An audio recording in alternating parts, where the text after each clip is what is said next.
All right. Hello, everyone. Shalom, everybody. And peace to all of you. I hope the voice coming good from your side. I will not keep you for long. I know all of you are busy and you have, a lot of things to do.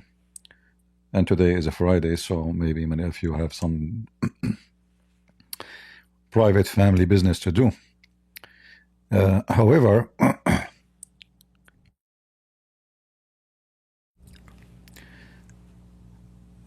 we have some topic to cover, and if you don't like politics, as many of you don't, because the Christians are against politics because they are so smart. But the funny is, they don't mind if I speak about Islam, which is nothing but politics. Because all of us, we know that Islam is nothing but politics. It's about controlling you, governing you, putting you as a slave, so they can earn money, and you will be their cow. So those who think here we speak about religion, they are heavily mistaken, because everything in life, you call it religion, you call it is about politics.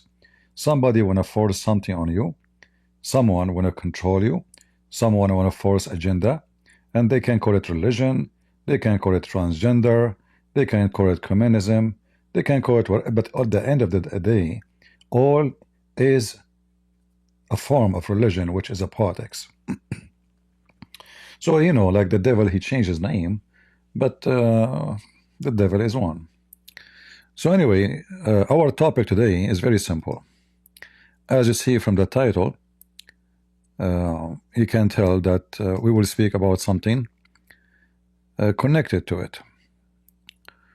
So let us switch to the screen. All right.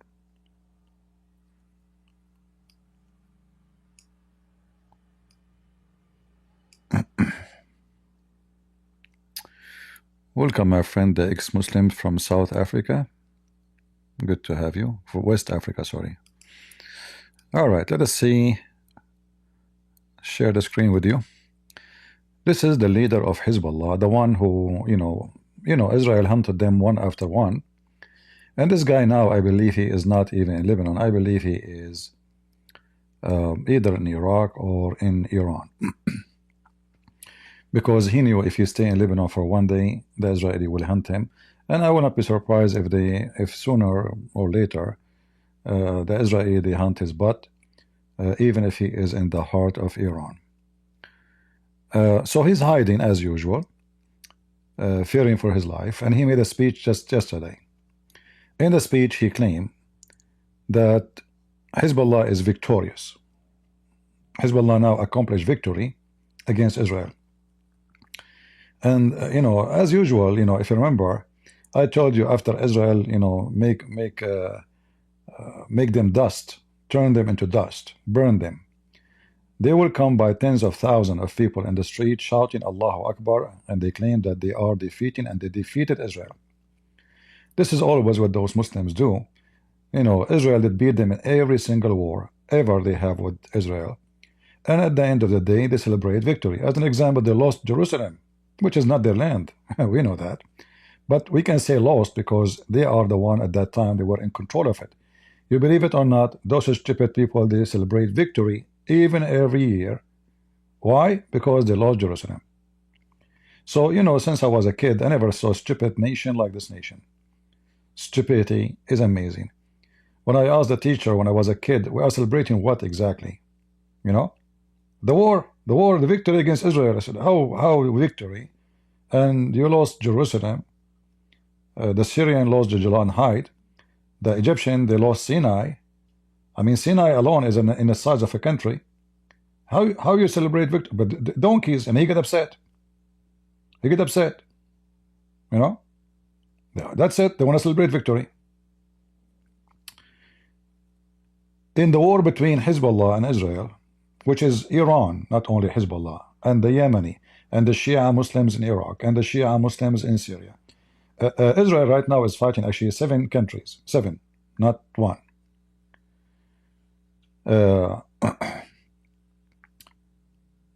If you compare how many soldiers the Israeli lost, I don't know if somebody can update me with the number now from Israeli defense, or anywhere, you will find how small the number of the soldiers lost in this war, which is war.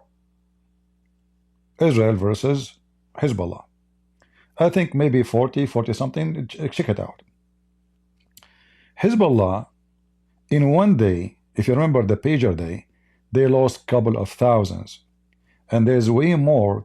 We don't know how many exactly the number, maybe 8, maybe 9,000.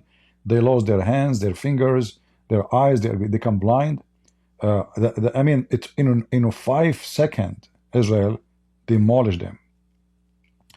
If we go and check what happened to Hezbollah towns, just to show you how mentally ill those people. Look, the town is collapsing, and then they have the picture of Nasrallah.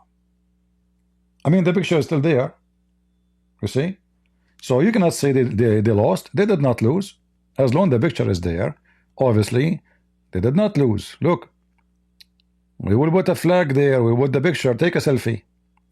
But did they lose? No. All of this, this will take, if I say will take maybe 20 years to build or rebuild, there is even things they cannot even fix it. I mean, it's going to cost way more money to take the dirt from rebuilding, because if you building a building from an empty land is way easier than cleaning the whole town. The whole town, there's many towns are totally gone. Not to mention how many thousands and thousands of Hezbollah fighters get killed. And now we can add the civilians, because as we know, Hezbollah, they are heroes, and they are rats like Hamas, and they hide behind the civilians. So nothing new. Yet in his speech, he claimed that we have victory over Israel. And look, in the same speech, he said, we accept everything Israel now is asking for. We have some just comment, some, in Arabic he says mulahadat, which mean like little retouche. We need to do little. So they are desperate to cease fire because they're victorious. I mean, hypocrite, coward, dummy, stupid. I don't know what I can describe those Islamic organizations. 10 months they are shooting rocket at Israel, and Israel keeps saying to them, behave, stop, behave yourself, listen, if you don't stop, we'll come after you. No, we will not stop, no way. You coward, if you are brave, come here. And the leader of Hezbollah, the previous one, he says, if you are men, let your men come here and you will see what will happen to you. So this potato, he thought because they built some tunnels like Hamas, and because in the south of Lebanon, it's kind of like mountains area, so the nature will help, the tunnels will help, they store a lot of weapon, they store a lot of food, so fighters, they can shoot at night, hide at daytime, cause a massive casualty to the Israeli. And that in Israeli we know that because it's democratic society or government, so if the government losing a lot of soldiers in this war, then the support inside Israel will go down, and that will make Israel withdraw. And that's what they were hoping for, that we will cause good casualty, because good casualty for Israel is not 10,000 soldiers, it's 10. So when Hezbollah attacked, like there is one day they attack and they were able to kill 6 soldiers. Every single agencies in the Middle East were talking about the massive casualty for Israel. 6 soldiers, they died. But in the same day, Israel killed at least 270 to 280 from Hezbollah. The same day. So nobody speak about the casualty of Hezbollah. But if 6 soldiers of Israel died, that is massive. That's big. So this is what they were hoping for, that we will attack, we will cause casualty, even though they knew they are no match. They knew that they are going to hide. They knew they are going to be like the same as rats as Hamas, hiding underground, and at night Israeli come and then we shoot them from their back, and then we hide in the tunnels again. And after a month, 6 weeks of big casualties, the Israeli will find themselves they have no choice but to withdraw, and then we announce ourselves victorious. We were able to, fight the Israeli, and we got them busted. But the Israeli, they were way smarter. They knew what this war is about. They knew the nature of the land because they've been there before. And these days you have satellite. You can measure every inch in the land without even being there. So they knew. Remember, Israel entered last time in 2006, the same fight again into Lebanon. But that time Israel did not do a good job. Why? Because they withdraw, because they lost some soldiers. Exactly what Hizballah was hoping for. The government will collapse because this is a democratic society. People, tens of thousands, will go in the street. The same as what happened actually during this war. A lot of those hippies, Israeli, even they called the government of Israel anti-Semitic. Can you believe it? Israeli inside Israel, they call their government anti-Semitic. This is how stupid they are. Those are the liberals. The liberals everywhere, they are anti their own country. You put a liberal person anywhere in the world, the first flag he will burn is his flag. And those are like, the gays, the transgender, the socialists, you name it. So Hezbollah, they were hoping that this group inside Israel, they will be able to give them victory. But this is not what happened. What happened is the opposite. Netanyahu, he got stronger as a government, and instead of losing support, he gained more support, especially after they made shish kebab for Yahya Sinwar. And now Gaza is not going to go to their hand ever again. I don't think the Israeli are going to let them have any form of government after now. They have to control Gaza to be sure that they will not face any security issue in the future. And now in Lebanon is exactly what happened again. What the agreement they are going to do now with Lebanon. Hezbollah claiming victory, but look what Hezbollah just agreed, and Israel refused. Listen carefully. The Israeli, they refused. If we go to the map,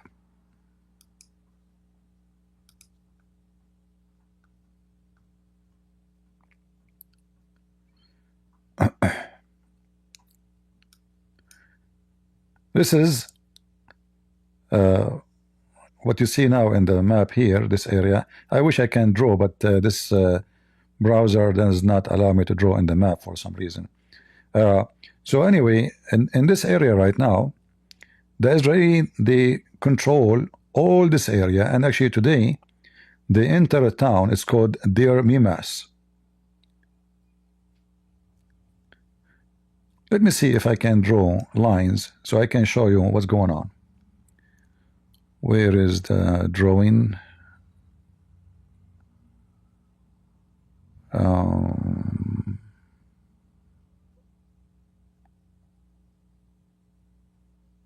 trying.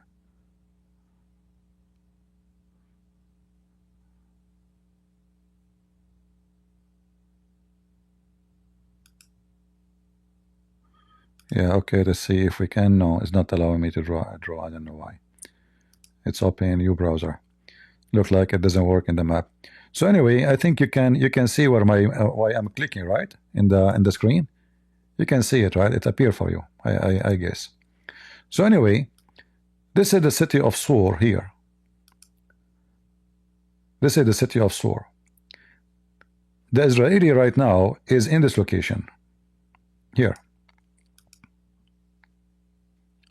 They took this town, and they install in this area a massive brigade of cannons, like the heavy-duty ones, which they can reach really far. So now they don't need to shoot from all the way inside Israel.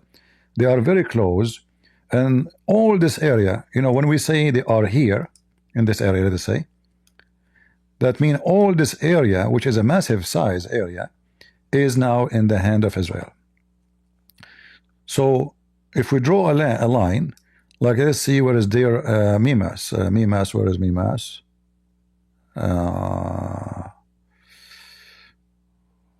Mimas. Give me a second.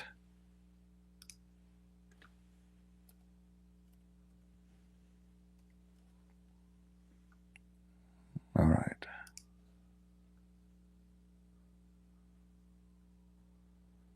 Yeah, it's Mimas, not the Mimas. Okay, Mimas, Lebanon.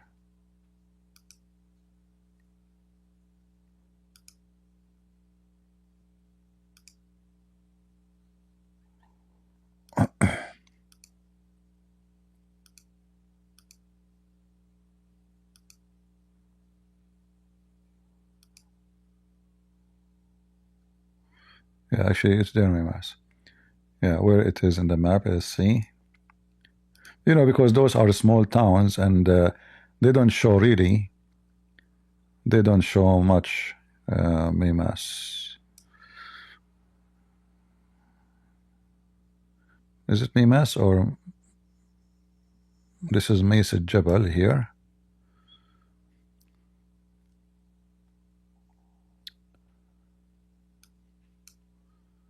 I'm just trying to find the location, but anyway, you know, all this area here is now under their control, and they were able even to go and like getting closer from Hula, and I mean they are taking a massive area, and this is what Hizballah now agreed upon, that Israel, even after ceasefire, they will not withdraw for 60 days. So Hizballah, for the sake of kissing the ass of ceasefire, agree that the Israeli, they have the right to occupy south of Lebanon, to guarantee that everything they ask for is going to happen. This is number one. Number two, the Israeli, they will keep their right to invade Lebanon any second Hezbollah broke the deal. Number three, the Lebanese army have to take over, and not only that, international generals, which is not of them is the French. The Israeli refused the French to be part of it, because we found that, you know, the French social lefty government, they are siding with Hamas, siding with the terrorists. So Israel, they said no to France. We will not accept France to be part of this team. So anyway, Israel is putting all the conditions, and Hezbollah is just dying to cease fire. Yet this coward, in his speech, he claimed victory. He just agreed on everything they asked for.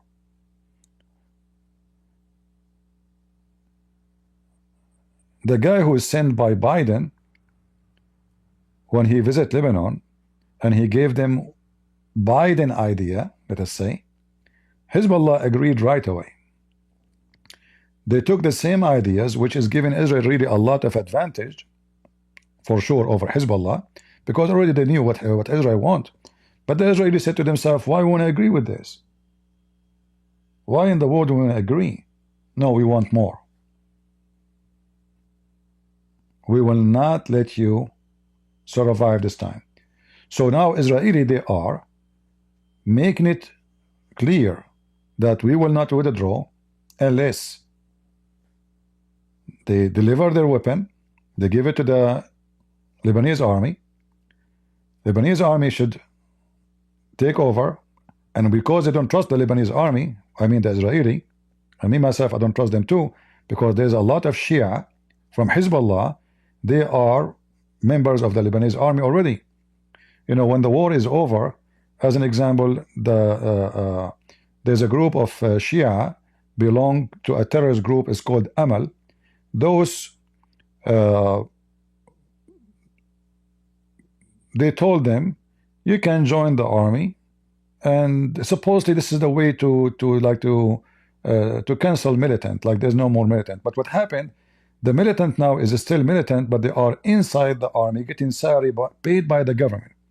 So they are wearing, Lebanese army uniform, but they are Shia fighters, and they belong not to Lebanon, which means they are loyal to their religion, not to the leader of the army, even though the Lebanese army, the leader of it is a Christian. So Israel might trust the Christian guy, but they cannot trust that there's a big number of the Shia already now in this army. So if the army took over south of Lebanon, and many of them they are Shia, for sure they will allow Hizballah to smuggle itself again slowly and build itself inside the south, and they do the same drama as what happened before. So Israel will not let this happen again, and this is why they are asking for extreme conditions. Not only that, Israel right now is asking to put international watch group on the borders with Syria. If we go all the way here in the borders with Syria, so here the Israeli, they want an international security groups, armed forces, which have to be approved by Israel, and they cannot be Israeli because there will be an issue for their security. They will be in the ground to monitor the border with Syria. The border of Syria is almost surrounding Lebanon from every side. So if you look at this black line here, this is the border, and then wherever you look from around Lebanon, like Israel is only from the south of Lebanon, but the rest of the country is surrounded by Syria. So Syria is surrounding Lebanon from 3 directions, and one direction is Israel, and the other direction is the sea. So now the Israeli are putting conditions that we have to monitor all the borders of Syria with Lebanon to be sure no arm, no weapon come ever again to Hezbollah, which means not only they want Hezbollah to give their weapon in the south, they want Hezbollah not to be able to get weapon anymore in the future. So this is now part of what the Israeli are asking for. And obviously the Israeli are the one is strong, and Hezbollah is the one is the garbage, the recycle. Iran fearing the weakness already because Trump is coming, and the new Trump is going to suffocate them. That's why they are trying their best to get close to Trump, trying their best to, like when the last speech made by the foreign minister of Iran, he called American the brothers. He said, we and the American are brothers. I mean, this is the country who shout every day, death to America, death to Israel. Suddenly, American are the brothers, for sure, because now they knew who's coming to town. So in 2 months from now, Iran is going to be suffocated, because I'm sure that Trump is going to put tons of sanctions, and he will command the force of America, the Navy, the Army, the Air Force, to be sure that no more oil of Iran is sold.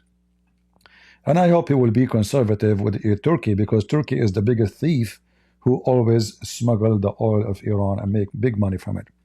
So Israel now is putting those conditions. Hezbollah trying to resist them, but they are not in the position to say no or yes, because every day goes is a disaster. And this is why you see, and like we can tell that it's a disaster because you can see how fast now the advance of the Israeli, it took them some time before, because Hezbollah preparing itself for the last 20 years. They have, according to the previous Hezbollah leader, they have more than 100,000 fighter. I mean, this is a massive number for a small, a country. And this area is mountains. It's like if you look at if we switch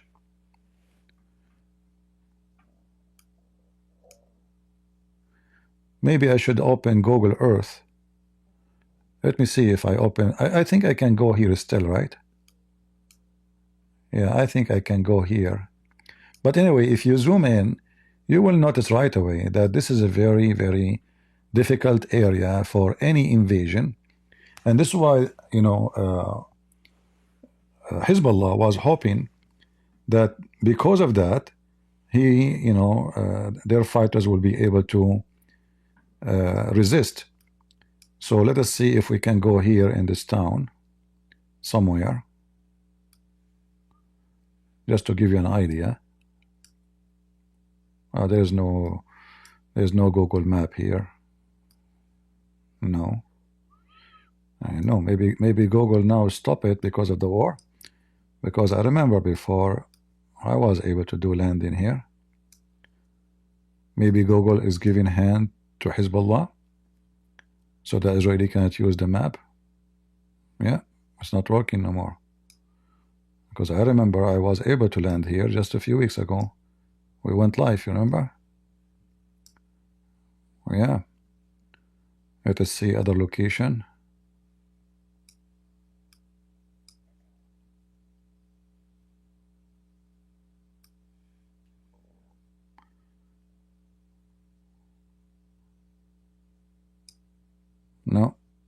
No, please. I guess Google, they decide to help Hezbollah so the Israeli cannot go really and map the ground. It's like driving in the street. Yeah, nothing there, you see.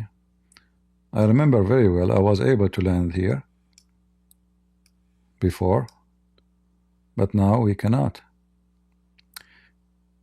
Anyway, like I don't see even images. Where is the images? Let us see if there is images. Yeah, okay, here there is an image, maybe one image, I'm not sure.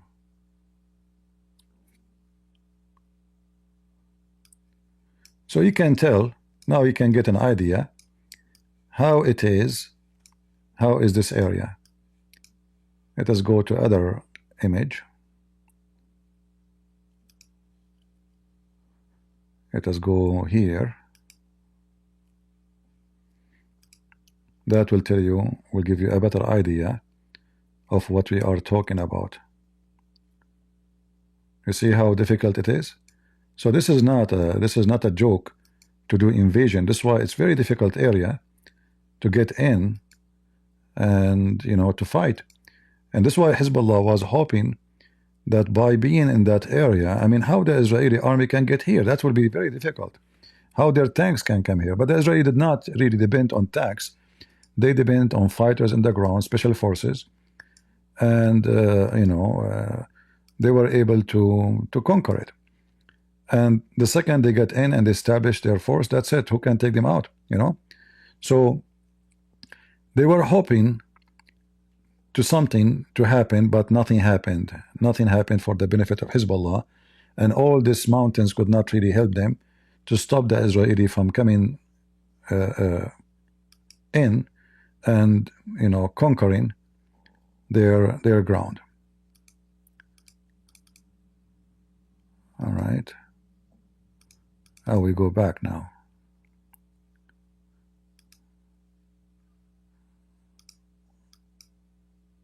Click here. No, I mean, we stuck with the picture. We have to close it from here, maybe. All right. So, this area is very, very not easy. It's difficult. And this was the hope of Hezbollah, that they will not be able to go through. But now, obviously, because Hezbollah is suffering badly and they are struggling in the ground, and they lost a lot of fighters. So this is why now Israeli are getting advanced very fast compared to before. Before, what they used to do, and this was done because they are trying to to avoid the traps. So they attack at daytime. They fight Hezbollah. They found their tunnels.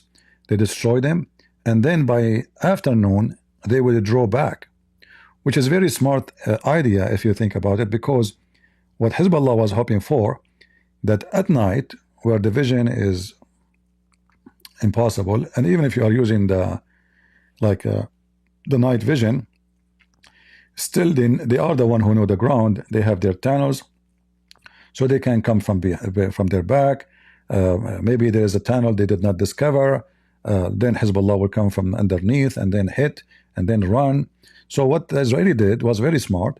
They attack slowly, and each area they attack it, they check every inch of it to see if any tunnels, and if they find any, they destroy it. So if you watch any videos made by the Israeli army, like this one. Over the past 20 years, Hezbollah has established a network of weapons production and storage sites within Beirut's Dahiya district, concealing them beneath civilian buildings. These sites produce hundreds of missiles that are later aimed at Israeli civilians.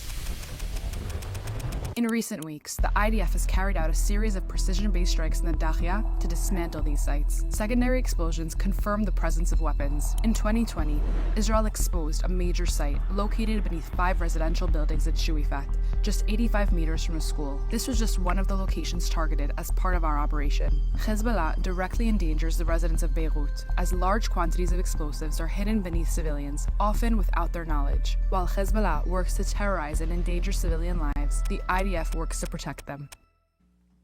All right.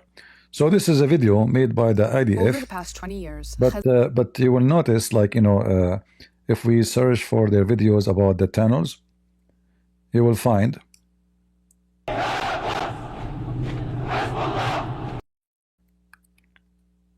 ICC asked for arrest. Yeah, we will talk about that. It's funny because those ICC, they can't even arrest a chicken. Because this is like I will not be. If I am Netanyahu, I will command his armed forces to arrest them, all those judges, and bring them, or send them a pager maybe. Yeah, I mean, this is a joke. Who dare to arrest the guy? Just wait, he will go to every European country, and nobody will dare to touch his hand. Just wait.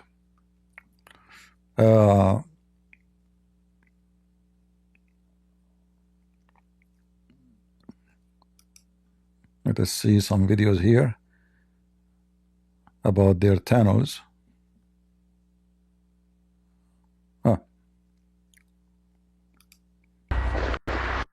You see the area? Look how the area is. So, they go inside the tunnels. This is what Hezbollah was hoping for. They go at night, they use those missiles, shoot, and hide again inside those tunnels. And it's going to be very hard to find them, but what the Israeli did, it was a very smart attack. Go at daytime, and we're now in a Lebanese village, a Shia village in Lebanon. This village, you mean what is left over of it, is one of the villages close to the Israeli border. I want to show you a Lebanese house, a Lebanese in a Shia village house, close to our border. Every house is a terror base. I wanted you to see in your own eyes what we found here today. This is our forces raiding on this village. Come with me. Okay, I'm coming.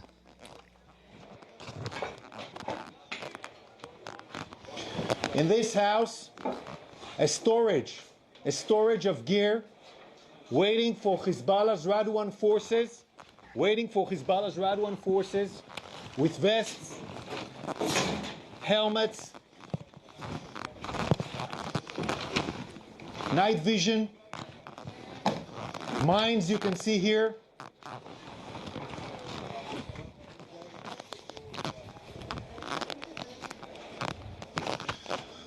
Already, all of these weapons here were stored and piled in the house, ready for the big raid. The raid plan called Conquer the Galilee. They plan to do a massacre in a large... Yeah, actually what we are planning to do is when Hamas attacked in October 7, Hezbollah was going to attack too.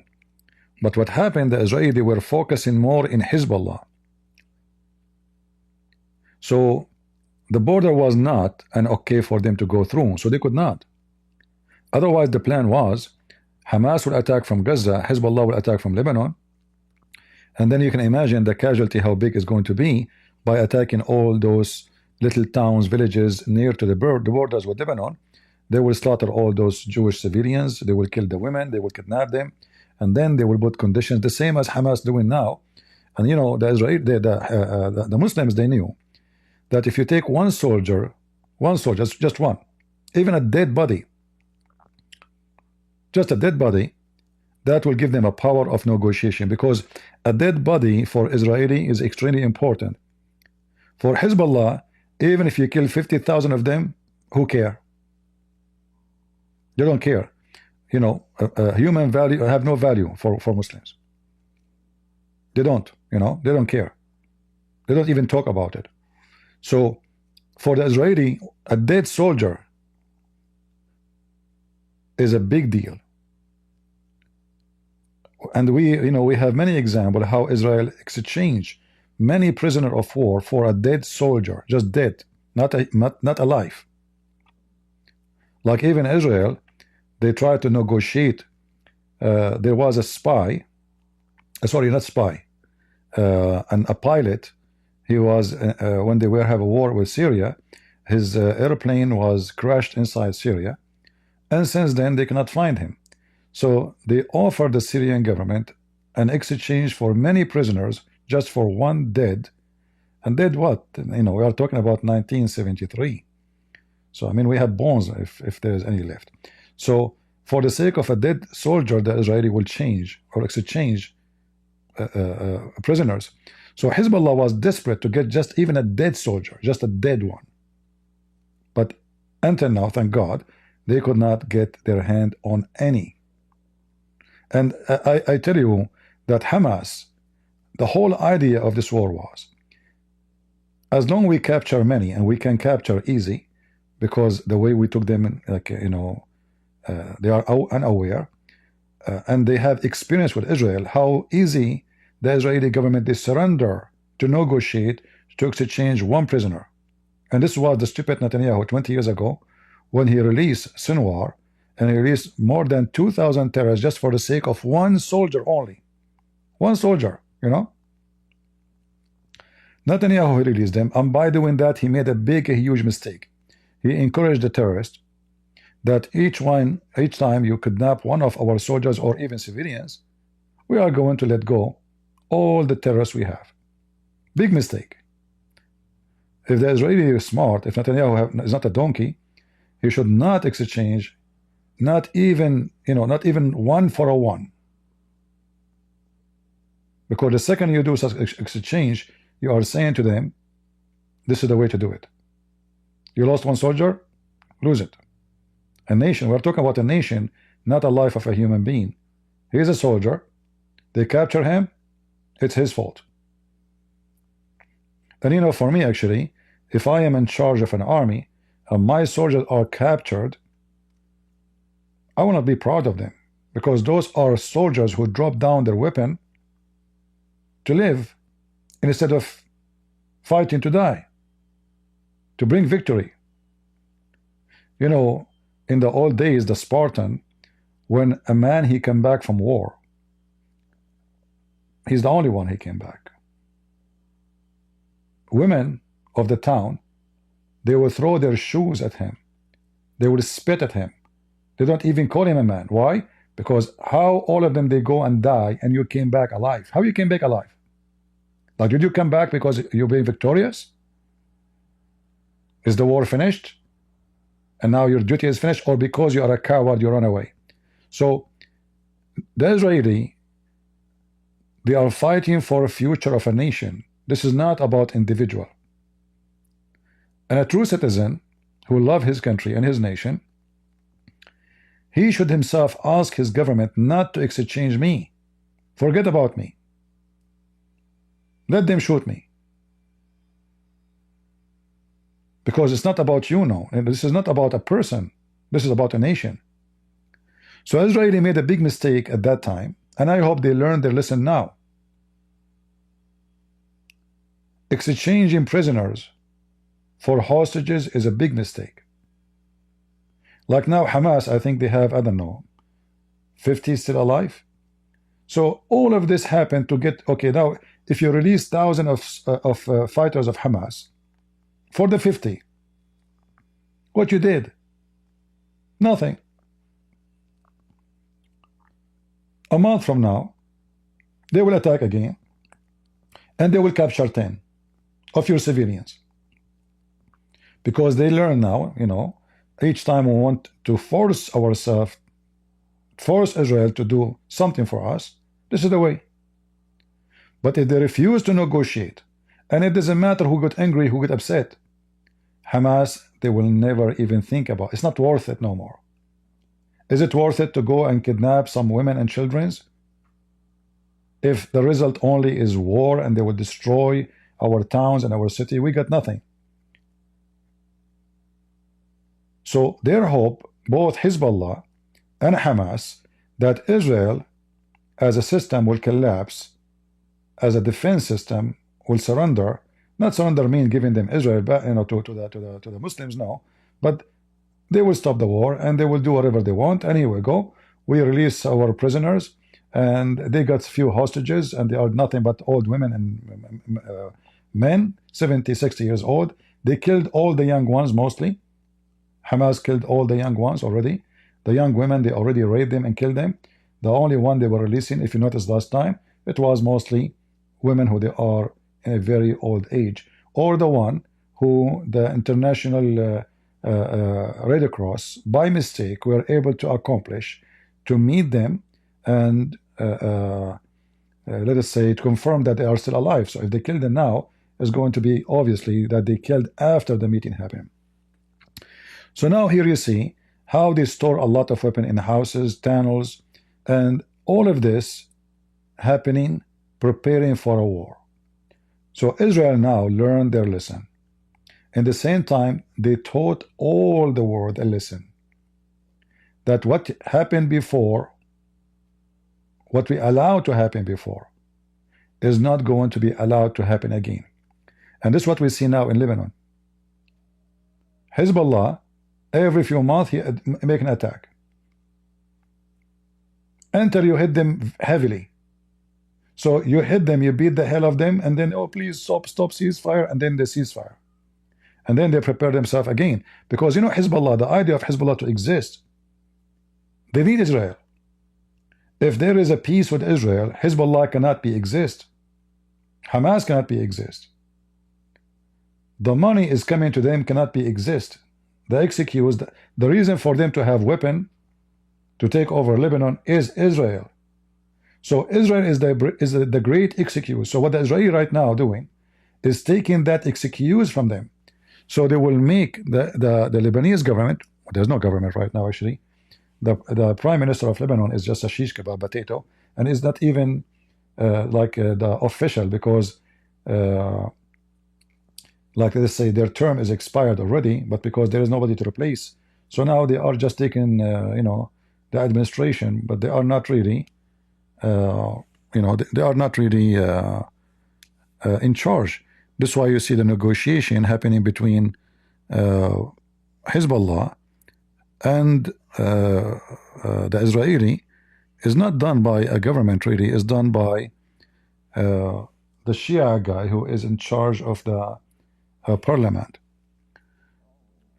Anyway, the Israeli right now, they put conditions even that they should have the Lebanese, they should elect their own presidents soon, and he will sign an agreement for the border that every problem with Israel is solved, and that will take any excuse from Hezbollah or any other group to launch any kind of attack on Israel. So what's happening now is a big change, and that because of the victory Israel accomplished. While the Hezbollah leader is claiming victory, the reality is saying that Hezbollah now is surrendering, is going. What this war, it was a big mistake of Nasrallah, who was killed. This guy, he thought, I mean, how in the world they come here? We have like, I mean, we will have you know, guerrilla war. You know, we attack them easy, we can kill them easy, we can hunt them easy. They thought this is how it worked.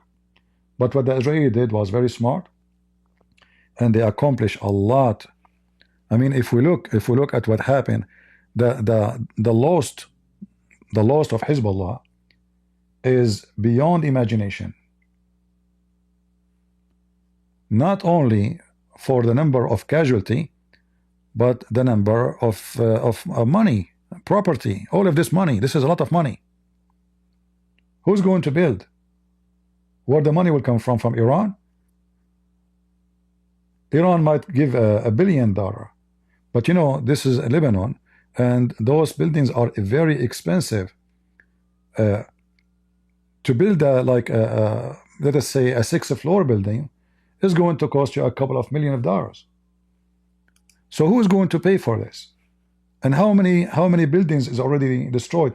In fact, there's towns already are gone, like all in the south of Lebanon. Even if Israel now decide to withdraw, the Shia in south of Lebanon, they cannot go back because there's no towns. The towns are gone.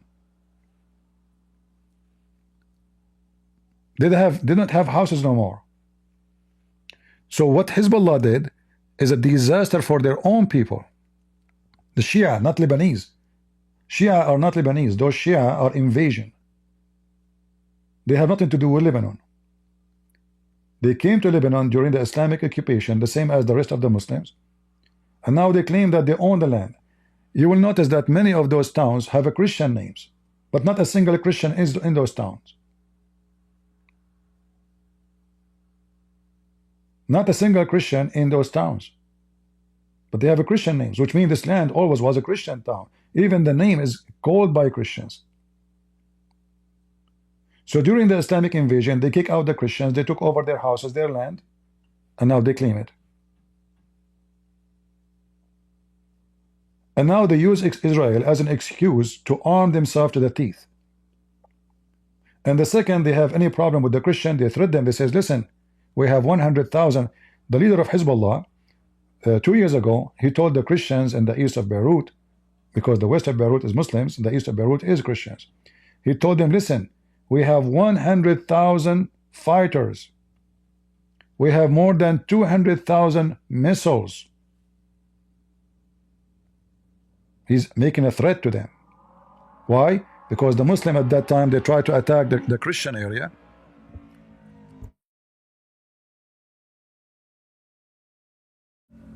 And Hezbollah lost 7 fighters killed by the Christian fighters in east of Beirut. They start coming to the Christian area, burning cars, throwing rocks at houses, etc.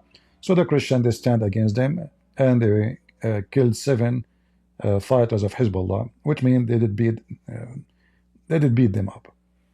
So Nasrallah at that time, he made a threat to the Christians in east of Beirut, saying, you are no match if we decide to attack you. You don't have weapon like we do. And I can confirm that. I mean, look what kind of weapon they have, you know, because Iran buying weapon from Russia, most of it is Russian weapon, and giving them very advanced weapon. I mean, they have a drone now, they have you know, smart missiles, long range ones. I mean, it's not a militant no more. They have a weapon of army. However, the price for their stupidity is a big deal, because Israel now gave them a lesson. Each time you attack us, this will happen to you. And more, not only life casualty, but we will make your towns and cities into dust. That is a very good move. You know, the idiot, you have to teach him a good lesson. He's an idiot. He's mental. You have to show him what he can do. So when Nasrallah, he claimed that he can, you know, we have 100,000 fighters and they are willing to die for the sake of Allah. But the second the Israeli come, they hide in their tunnels, and then many of them, they run. Actually, I have a phone call, I just heard it yesterday, from 2 guys from Hizballah. He's talking about how they shave their beard, many of them, and they dress as a civilian. Even some they dress as a woman, and they run either to Syria or to Iraq. Hizballah fighters are running. This is why we see how and why the Israeli are advancing. Let me see if I can show you.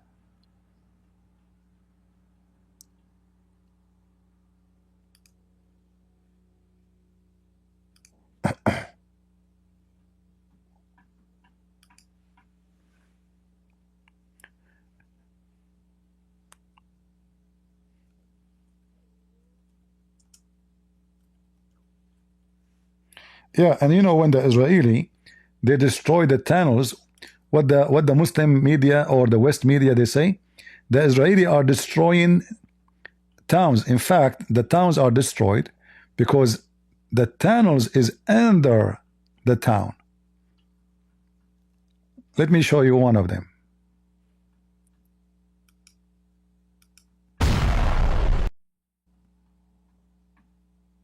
This is Hamas tunnel. This is not Lebanese tunnel. Hold on. I want to show you.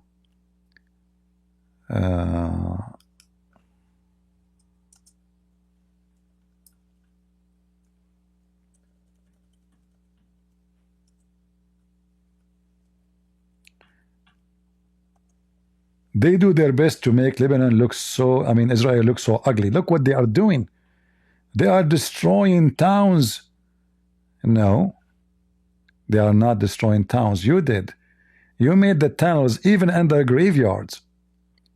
And the Israeli have no choice but to destroy it.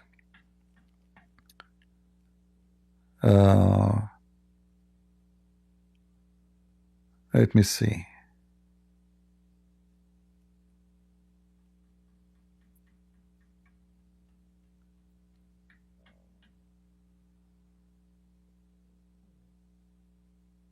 I mean, there's tons of videos actually.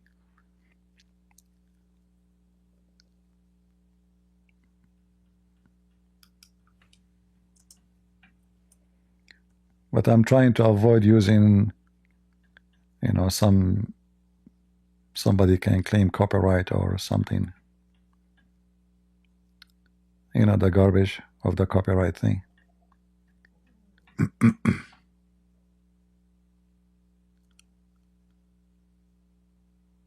All right, let's see. There's a page for the Israeli army actually. I think in Twitter. If I can't find it, I can play it for you from there.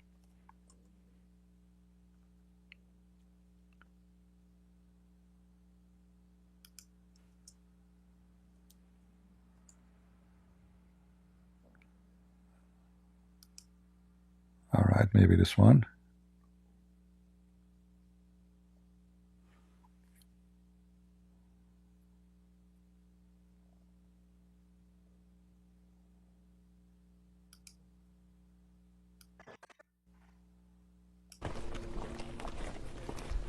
Yeah, I'm trying to find.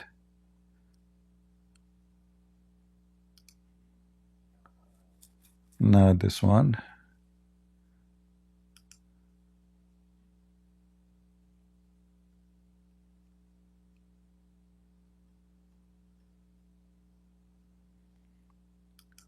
Anyway, you can search them. I'm just trying to avoid copyright.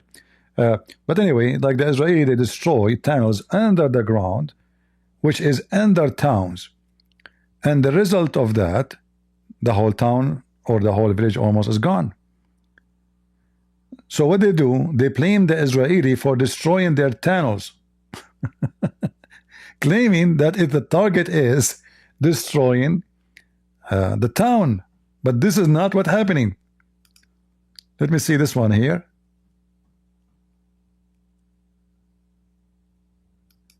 Yeah, this is one of them actually. But I mean, anyway, you can search it yourself, just to avoid the copyright thing. So many of those towns are totally gone in south of Lebanon, and that was the result of the stupidity of Hizballah. They thought they can, if they are under civilian houses, they can be safe and secure, and you know the Israeli will not attack. But the Israeli were smart. They warned those civilians, you have to leave town immediately, and anyone stay behind, he is Hizballah. And that was the reason for Hizballah to be out of protection. The civilians who are in the top of the ground are not there no more.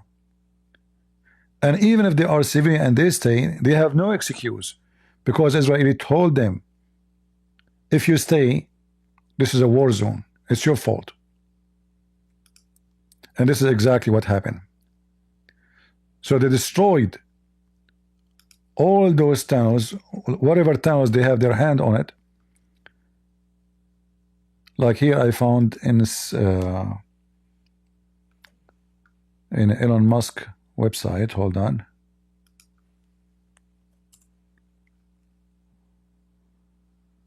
This is the IDF.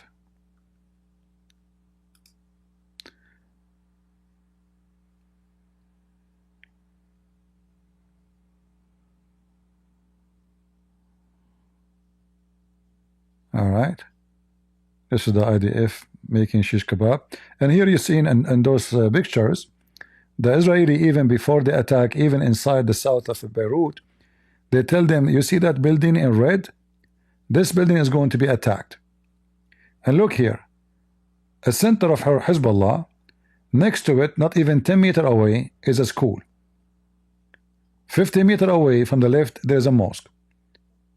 200 meters away, hospital.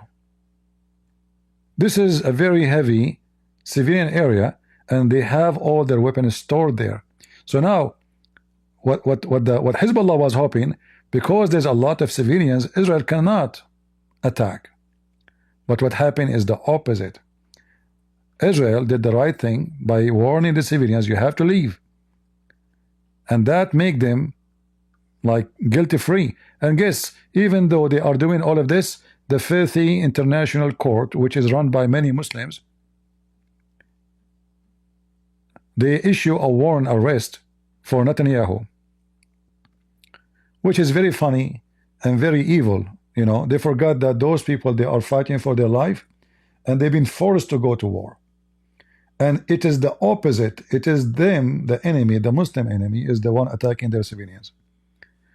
However, those judges, I am assuming that Netanyahu should issue a warrant for them to be arrested, because he can. They have no authority.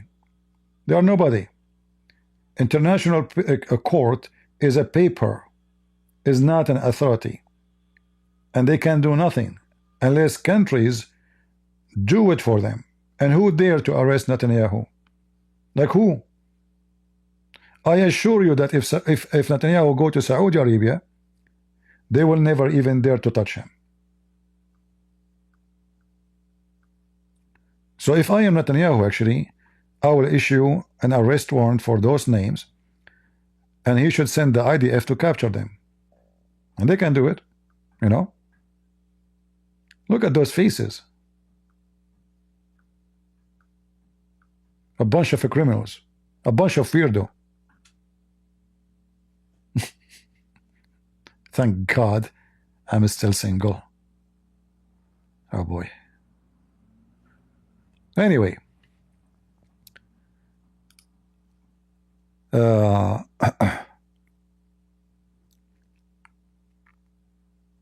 all of them, they are, you know, hippie woke judges, you know, they side with Israel, and there is some, they are Muslims actually. I did not find the real names of those they are in charge, you know. Why you guys are laughing? Shame on you. Remember, if you laugh at somebody in the morning, Allah will make you look like him. Okay? Allah is watching, brother. All right?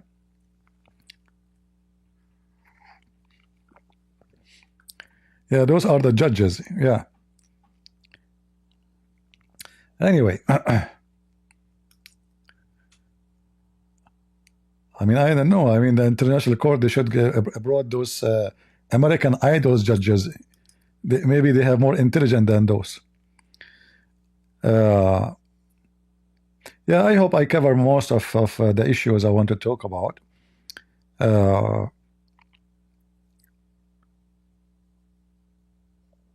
Any question?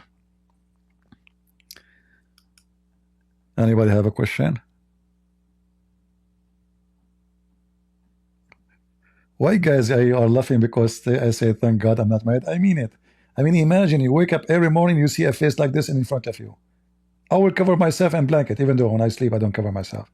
But in this case, if I get married to a woman like this, I will be sure to buy 10 blankets, put them in the top of my face. I will wake up only at night when she is asleep. You know, just for security reason.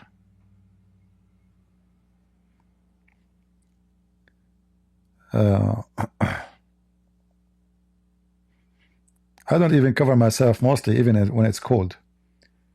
I have my feet is like a heater. You know, if you cover them, I feel I'm burning. It's like literally a heater, even if it's snowing. You know, that's why if I wear shoes in the winter, in the summer, I am struggling. I will be in big trouble. All right. Anyway, so Hezbollah right now, they are dying for a ceasefire, the same as Hamas. And the Muslims around the world, they are saying, by Allah, we are victorious. Abdul, I say to you, if you are victorious, you take Israel. You don't ask for a ceasefire. And I say to someone like Erdogan, you coward son of Muta, you have a country of almost 100 million citizens. You have a massive army. All what you can do against Israel is speeches. Do you know why? Because you are a coward son of Muta. You go and attack the Armenian, a small tiny country who have no power, huh? But in the front of Israel, you go flat in your belly, you coward. All of you Muslim countries, you go flat in your belly. Literally, you go flat in your belly. All what you can do against Israel is make speeches. Do you know why? Because you know that you are nothing but a bunch of coward, liars, hypocrite. In fact, all those Muslim country neighbors, they are dying to get rid of Hizballah. Saudi Arabia, Emirat, Bahrain, even Qatar, by the way. Qatar just using them, but they hate them. Qatar is a Muslim Sunni. So all the neighbors, they hate those Hizballah, and they hate Hamas. And they hate those who call themselves Palestinian. They don't even give them visas. There's a guy, he called that, anyone remember when the Erdogan and a bunch of other, the Prime Minister of, I think, Scotland, is a Muslim? Yeah, they made a speech, we welcome people from Gaza here. And then people start calling the embassies. They call Ankara, Turkey. We heard the speech of Erdogan, no, we have nothing official came to us, and we don't think there's anything. You cannot come. We cannot accept you here. So in the TV, they make speeches that they love people of Gaza. They are willing to take as many of them in their land, but in reality, not even a single one of them will give them a visa. Nobody want them. The Israeli, they say to the Egyptian, oh, listen, what about you take over Gaza? Take it. You know? What the Egyptians said? No. No, no, no, no, no. No, no, no, no, no, no, no, no. We don't want Gaza. Eh? Why? Gaza, through history, for more than 1,000-something years, were controlled by Egypt. Why not? And many of the people of Gaza, by the way, originally they are Egyptian. Bedouin Egyptian, Arab, which means not Egyptian really. They don't want it because this is a territory of drug dealers, gangs, thieves. Very bad reputation. Nobody, you ask anyone with those, like they are coming from Israel, Arab ones, don't ask the Israeli.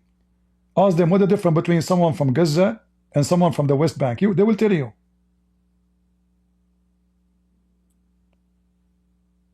Nobody want them. Nobody want to give them a visa. Nobody want to have any deal with them.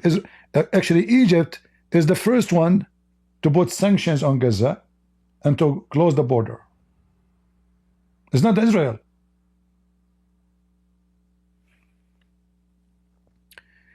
Even when the war started, Egypt closed the border. Like if you remember, like even there is people who have like more than citizenship. Like let's say a person, he is from that territory, and originally he is from maybe no. I mean, he is like a woman. She is married to someone from there. She is from England or from Norway. You know, there's many trashy women they marry. You know, such trash. So the war started. They want to get out. Egypt closed the border.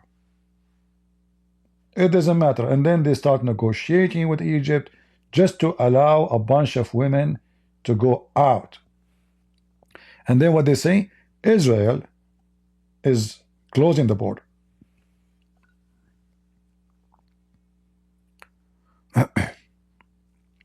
So anyway, you know, the news is coming from Israel. I'm very glad that Israeli were able to accomplish a great deal of their mission against Hizballah in Lebanon. And I hope, and you know, for me, actually, I don't want this war to finish soon with Hizballah, because the longer it goes, the longer Hizballah is cooked. The longer it goes, the longer Hizballah, the Israeli are the loss of Israeli is really limited. It's not, we cannot even consider it. Like you see, Hizballah, they shoot 100 rockets at Israel, and then most of the rocket actually they are shot at Arab towns. And if somebody killed, mostly is a Muslim. Like each time I hear, like in the other day, a woman, she was killed. Where? In Shafa Amr. But this is an Arab town. And the woman, she was killed is a Muslim. So Hezbollah they knew if they shoot at Israel, at the cities which is heavily populated by Jews, not by Arab, because you know Israeli were thinking, why we want to protect the Arab towns if Hezbollah supposedly is defending the Arab? They are not discriminating them, by the way, but supposedly the attack will be on the Jews, right? So the normal thing is to put all the weapon which is defense system around Jewish towns, not around Arab towns. So what Hezbollah doing? Just to say we made a casualty in Israel, they are shooting their rocket at Arab towns, killing Muslims. In fact, when Iran sent more than 500 rockets and drones, only one person was injured. Anyone remember? A female girl. She was what? She was a Bedouin Arab Muslim. A female girl out of 500 rockets and drones, and those rockets are, you know, a massive in size. So when we compare what the rocket of Hezbollah is doing and what the rocket of Israel is doing, it's a joke. Each rocket of Israel killed 20, 21, 30, sometimes even 60 of Hezbollah. 100 rockets from Hezbollah, they don't even kill a chicken. Like, if you go right now and check how many total of civilians died of the rocket of Hezbollah, you will see. I'm not saying the life of a human being is a joke, or you know, it's you know, we are laughing, but we are laughing at the result when we compare between here and there. So for me, if you ask me, I hope the war against Hezbollah will continue, to be sure that Hezbollah is going to end without arms and legs, and he will not be able to grow those arms and legs again. Same time is going to teach any enemy of Israel, soon or in the future, that you attack us, guess what will happen to you? Watch. We are Israel. And if we come to your town, you will have no town. This is a great lesson to all the enemy. Israel should do that always, not only now. In the future, anyone, before they shoot one bullet at Israel, count my words, they will ask themselves, what will happen next? Okay, we shoot a bullet at them, and what is next? And now the Israeli, when they are negotiating with Biden, I hope soon he will go to hell. They are the Israeli making it clear that we have to have full control. They want even to control the airport. The Israeli, they want American intelligence in the airport of Beirut, American intelligence in the ports of Beirut, which mean any ship, any boat, any car, any truck will go in and out to the airport, any airplane. They have to be examined very well to be sure there's no weapon is coming. So look what Hizballah did. It's a great gift to Israel. This is all is part of the conditions Israel wanted now. And trust me, Lebanon have to agree. They have no chance.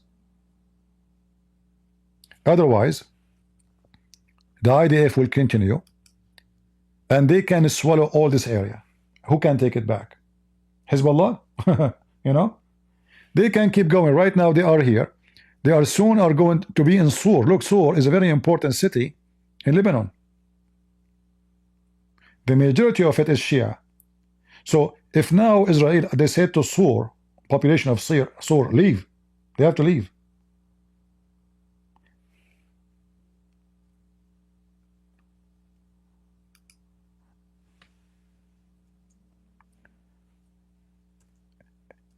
If you look at the brave Hizballah territory,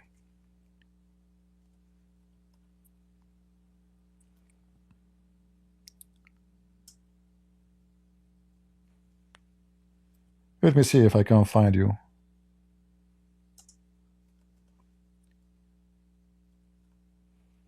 The second the Israelis is saying you have to leave, you have to leave. Tens of thousands of cars in the street running away. Why they are running away? Because they knew Hezbollah is a potato, cannot protect them, and they better leave. They knew that the Israelis are serious.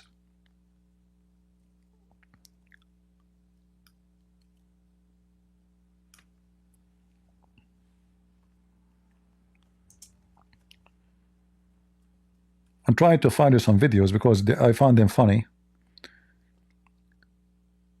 about, you know, those civilians, the same civilians, when you speak to them, Allahu Akbar, we will stand with the resistance. They call themselves resistance.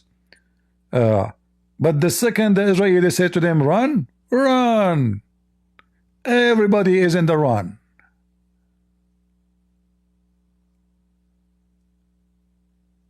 Let me see.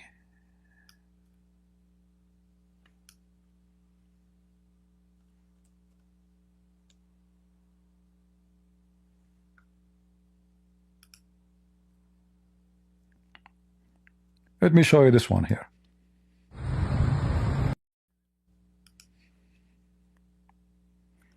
Look how many cars. Just because the Israeli make a short video, not even 30 seconds, saying you better go. We give you a warning. Few hours from now. Do you see the cars?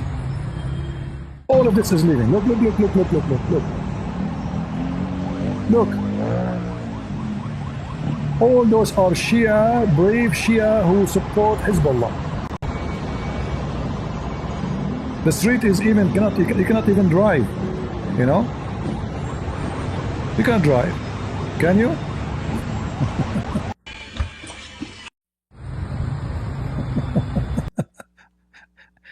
They just told them you better leave, and the whole. I mean, not a single one person. What happened to those who want to fight Israel? We challenge you. Come here, Allahu Akbar. The second they say to them, run, everybody is in the run. Everybody. Let us see. Hold on. I'm trying to find you some videos.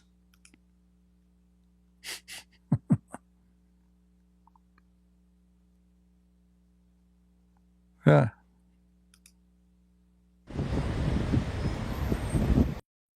Another video. Let me see if I can find you one in the daytime, not in nighttime.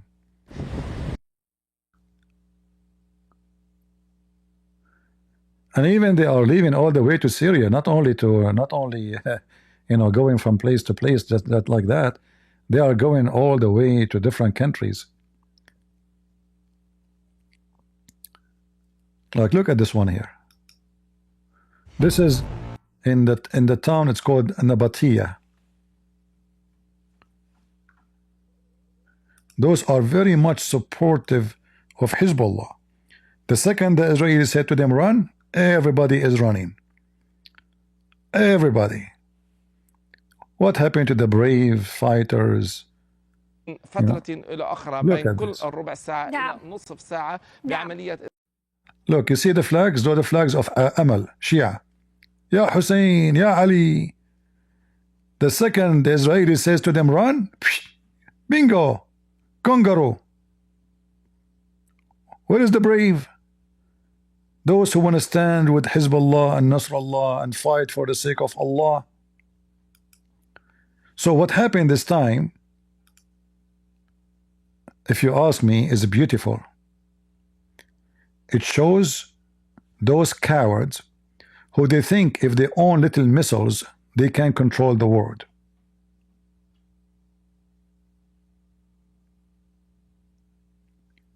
They are so brave by shouting.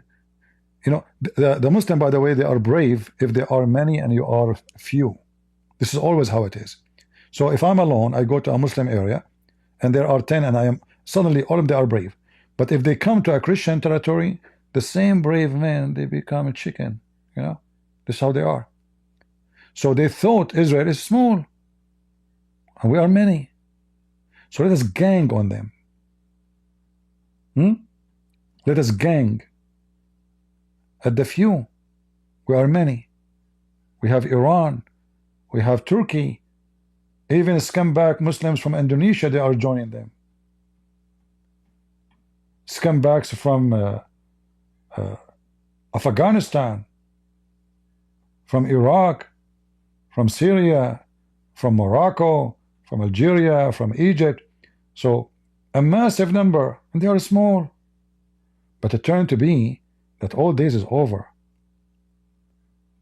A little female Israeli can wipe the floor with you. In fact, I saw a video of a female. Hold on.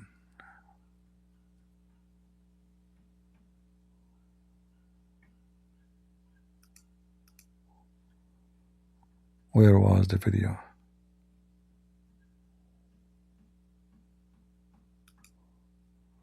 Oh, this is Yasser Qadi. He's not a female for sure. Hold on. He's still busy with Gog and Magog.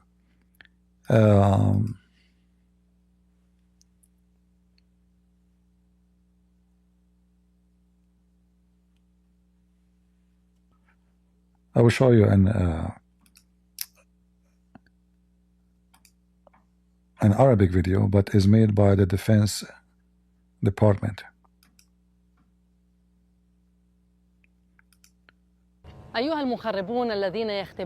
Look, this is an Israeli captain. This is an Israeli captain in the IDF, a female. Abdul, do you want to fight her?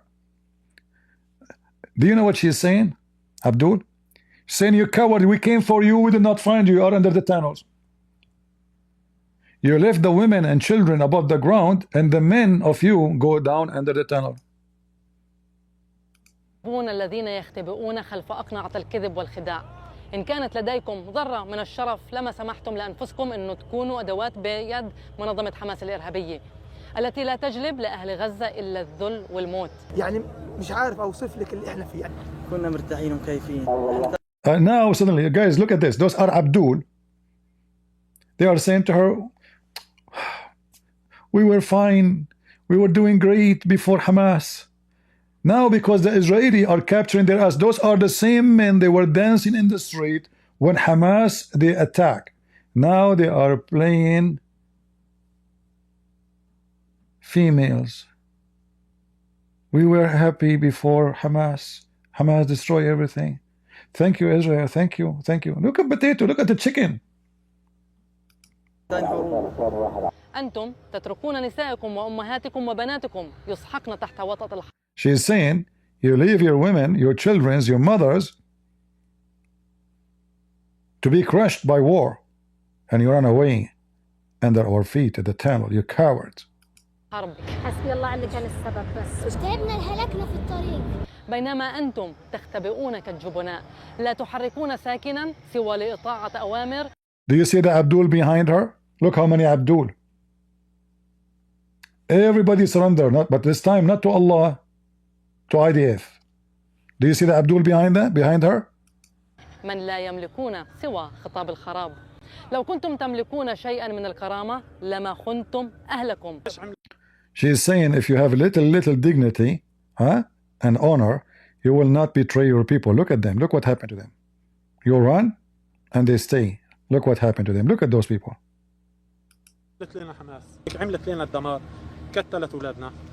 This guy is saying, what Hamas did to us?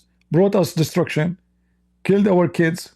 But now because the Israeli are here, the second they turn their back, the story is different.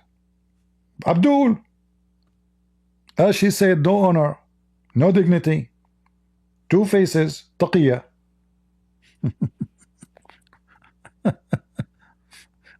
Yeah, nothing new. نحن جيش دفاع الإسرائيلي على مدى 3.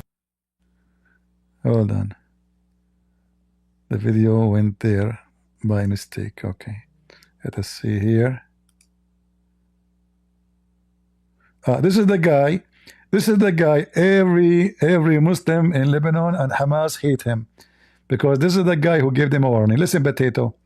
Today at etc. time etc. we are going to make shish kebab on you in this area. You better leave. All right. Mostly you will find his video in the short, I think, or I think he posts in the in Twitter.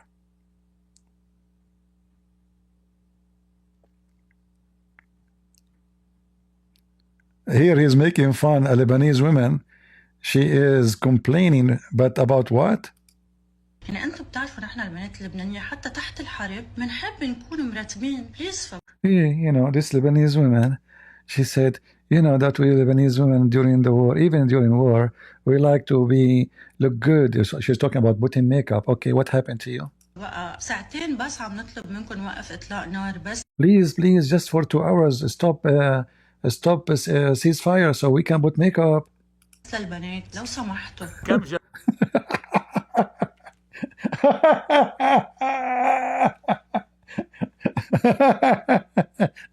You know, women, they are coming from different galaxy, I have to say, you know.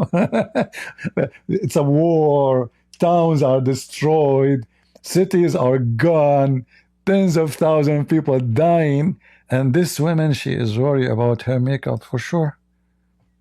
I mean, come on. Just 2 hours? Just 2 hours, come on. Please. We will put makeup. Like what? Do you want us to die without makeup? Like, what? Yeah. Anyway, this is the guy.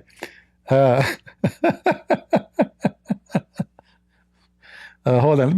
Let me try to find his page in.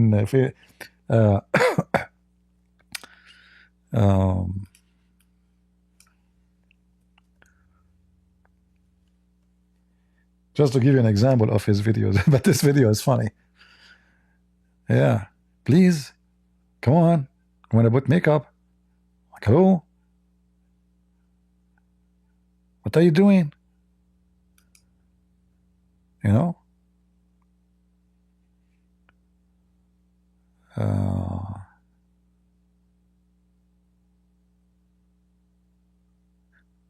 Yeah, I found his page, but I want to find the videos where he tell them to leave. Like, you know, he show a map. I don't know where to find it.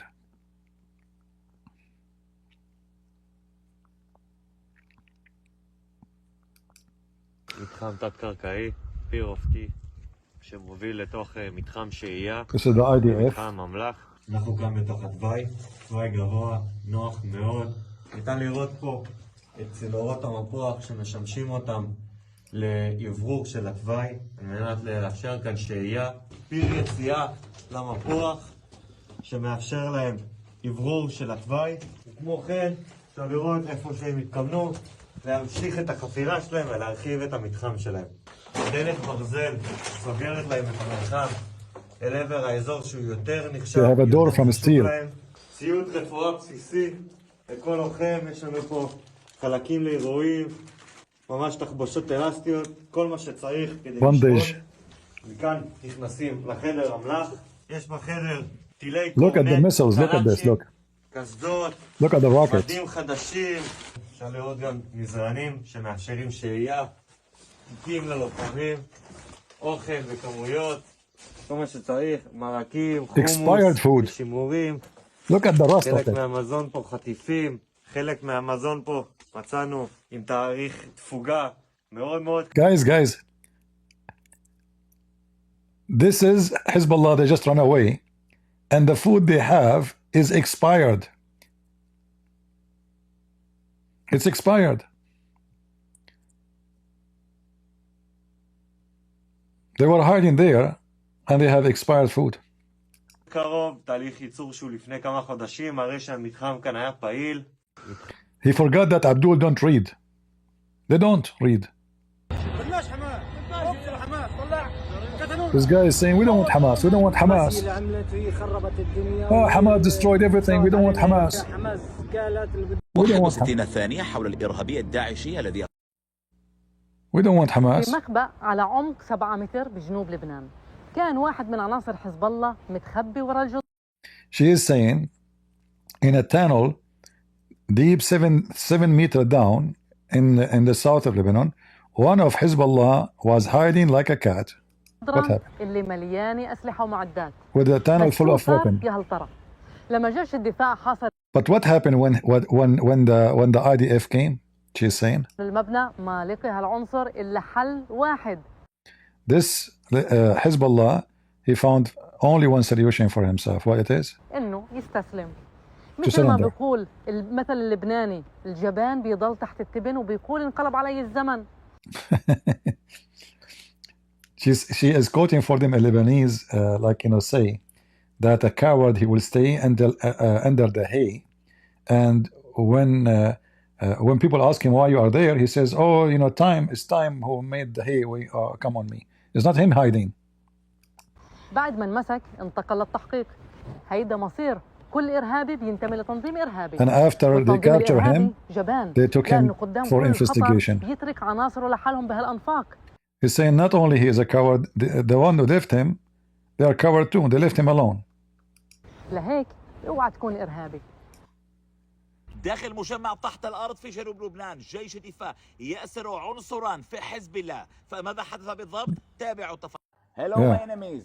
وهنا أقصد Look at the weapon. حزب الله في لبنان. You know, in fact, now the IDF, they decide to build a brigade to train them only to use Hizballah weapon, because what they will do with this weapon, a lot of weapon, you know, this is, you know, we are talking about hundreds of millions of dollars. This is expensive stuff.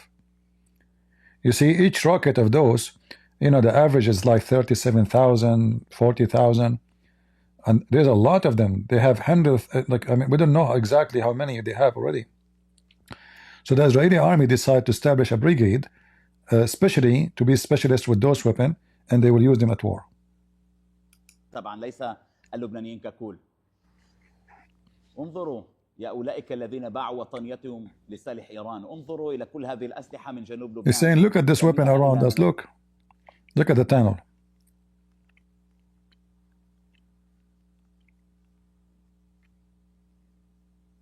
Yeah. تحياتي من مدينة تل أبيب. إيران أطلقت هذا المساء نحو 180 صاروخا من أراضيها باتجاه الأراضي الإسرائيلية. هجوم وعدواني إيراني ضد مرة أخرى. أتوجه إليكم إلى أبناء الشعب اللبناني الحر. الجيش الدفاع قاد أمس على المد. זה לא סוף ארגז הכלים. זה צריך. All right. Oh, this is a nice video actually. I should use it for my intro. Oh boy. That's a nice one. Huh? Look at this. Oh boy. But it have a music. How to stop the music so we don't have copyright issue with it. I know how to stop the music in this short video. Here. Look at this. This is a nice graphic. All those are leaders of Hizballah.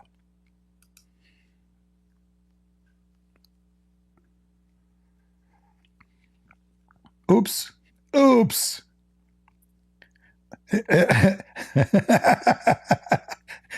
It says to continue.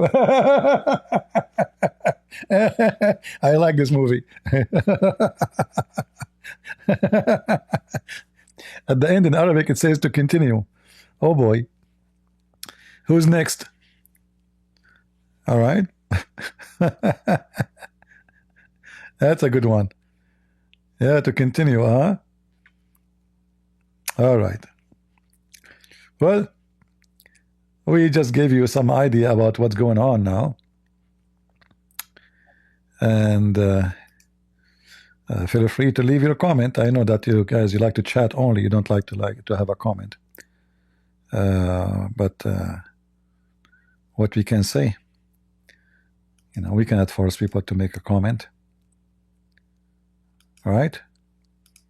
Larger scale than the 7th of October on northern Israel. And with this gear over here, I want you to see what kind of a gear. You see the hand grenades here?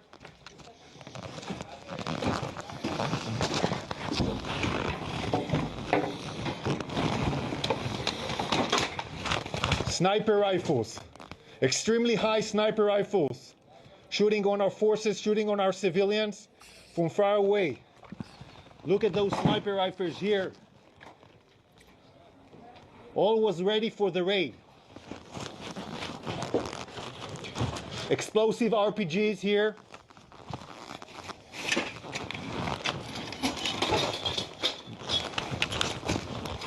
This is one of the PK fired by the terrorists of Hizballah on our forces raiding on this house. This is a terror base. This is a Lebanese village, a Shia village built by Hizballah. Every house has gear ready for the raid against Israel, conquer the Galilee plain.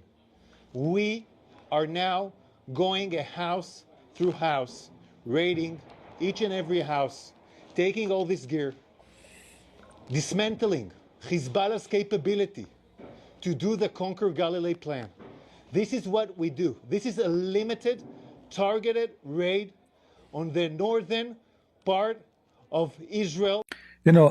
I like it when the Israelis say this is limited.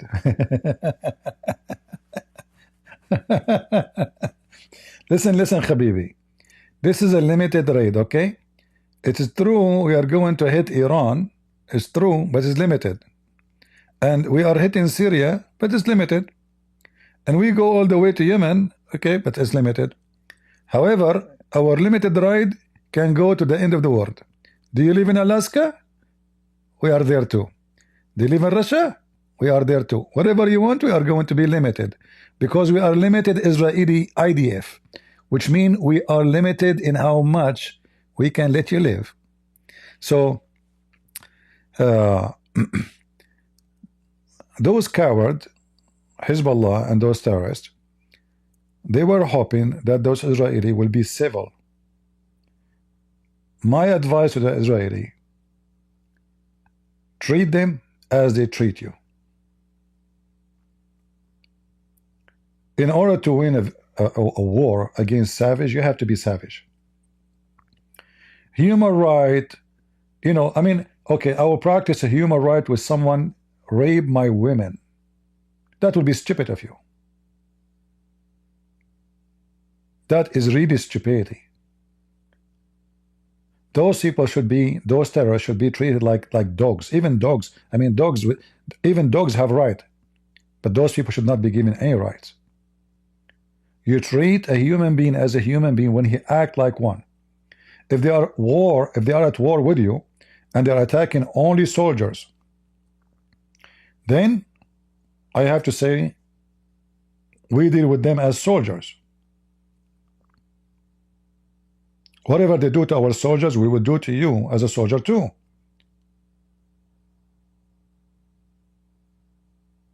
But those people, they kill everybody in their way. They are very filthy. And when the Israeli hit back, they say, look, they are killing civilians. They hide behind women and children, and even their women and their children, they dance for the death of one Jew. They dance for 9/11 in America. If you don't believe me, the videos are there on the internet, recorded by their own phones, by the phones of the Muslims themselves, and they are the one who publish it. So those who dance for your death, why you want to cry for their death? So my advice to the Israeli, what you did now in Lebanon is the best thing Israel did in the last maybe 50 years. You are teaching now your enemies that if you want to be savage, well, this is what savage can bring to you. Give them a lesson they will remember for a long time. You do not need to explain, because it doesn't matter how much you explain, they will say to you, you are a crime, you are doing a crime against humanity. It doesn't matter what you do, because you have 160 something Islamic countries in the United Nations voting against you. They control by their money the judges, kingdoms, and you are a little tiny country. So it doesn't matter what you do, they will accuse you to be a criminal. Make them eat from their own hand cooking. This is the only language they understand. No other language will work.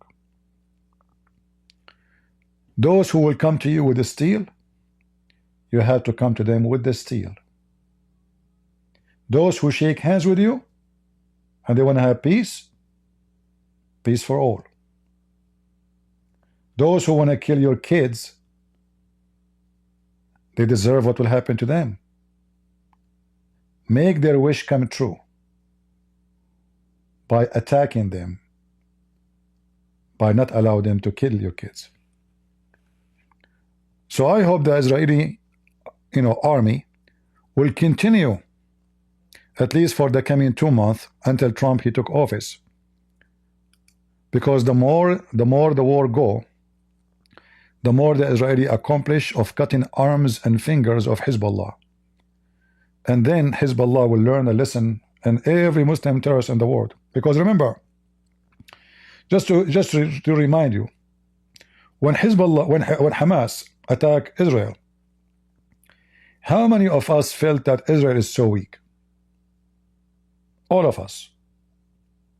We were shocked. And that's exactly what the Muslim felt.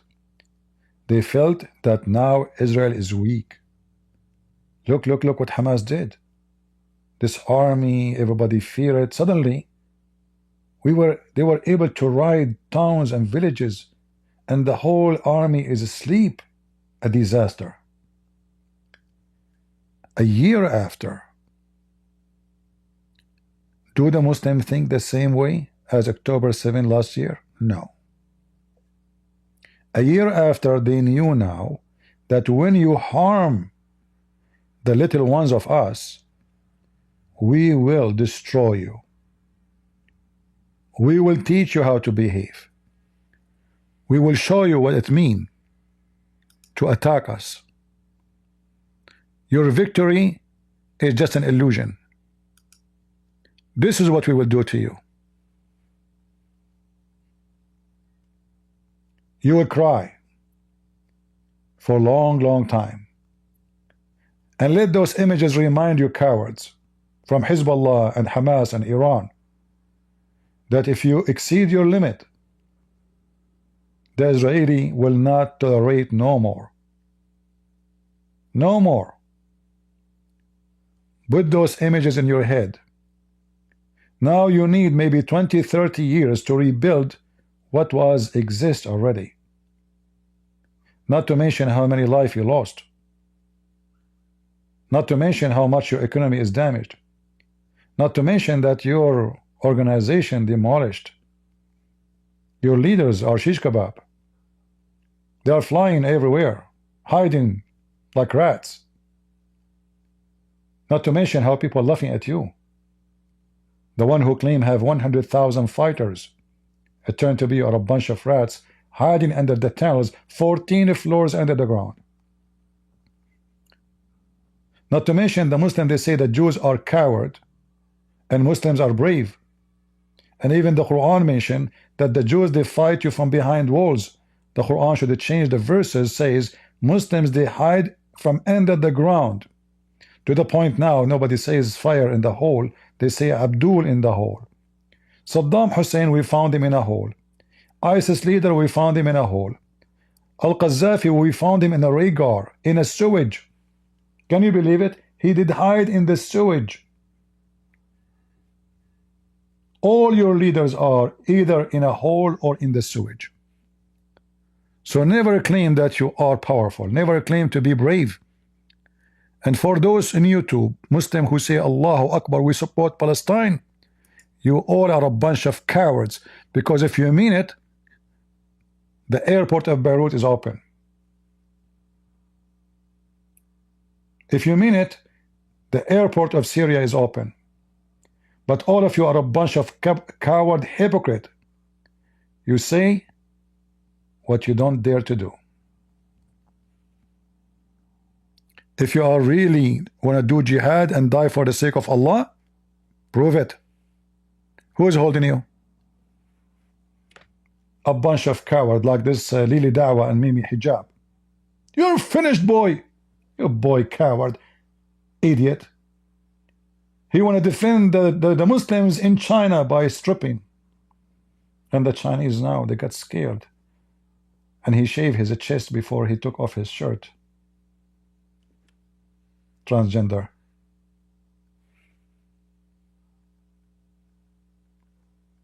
You want to fight Israel? Do you? Good luck. I mean, look, we have victory over Israel. And the winter is coming. Is Ayatollah al-Khomeini in Iran going to give you his house, his villa? Huh? This guy is standing over his house, saying to himself, what the shit of Hizballah did to us. What they did. What exactly they did. Hamas leader, every one of them have hundreds of millions of dollars in the bank. And they have massive villas in Qatar. Same as Hizballah, the biggest drug dealers in the world. This is how the barbecue is done. Huh? Yeah, I saw the ICC. Who care about the ICC? I'm afraid that Netanyahu, he can make a warrant to arrest them too. But the difference is, Israel have all the means to arrest those judges, but the ICC, they go and kiss the ass of Netanyahu. What they can do? Who are they? They are nobody. Just watch. And soon they will withdraw their warrant. Just wait. As soon Trump, he come to the office, he will tell them, listen, you take it off or we shut you down. You want to wash your car? Go to Lebanon. What kind of area this area is? I mean, look at this, man. Who you have to okay, we accept. Oof. And the pictures of, I mean, guys, imagine pictures of Iranian leaders in the south of Lebanon. This is what Iran did to them. If you look at the picture here, this is an Iranian leader. This is not even Hizballah in Lebanon. They are agent of Iran.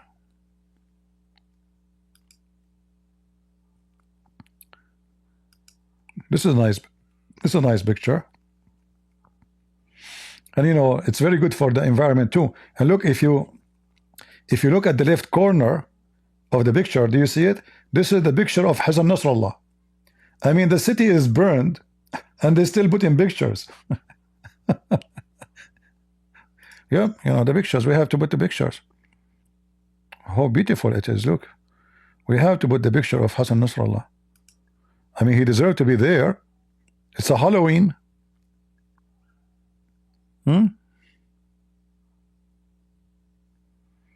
It's a Halloween time. Oh, this is a nice picture too. I want to buy an apartment there. I wonder what the price these days in Beirut for apartment. But I wonder who's going to be my neighbor. Nasrallah is gone. Oh boy. I thought like in the morning I would say, hey Abdul, how are you doing? Are you going to attack Israel today? You know? Hey, Hizballah. Yeah. I mean, you know what? I'm going to open a company to install windows.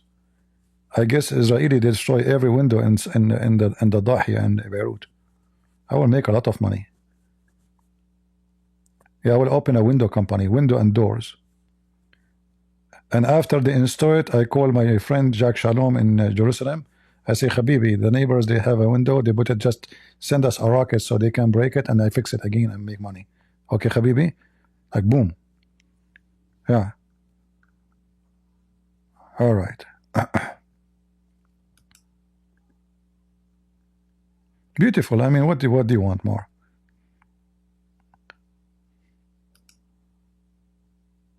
You know, all of us, we watch action movies. Hizballah brought action movies to town. And then Hizballah shoot a rocket, and then the rocket of Hizballah, they killed 8 cows. But remember, they are Jewish cows. I mean, that's a victory. Right?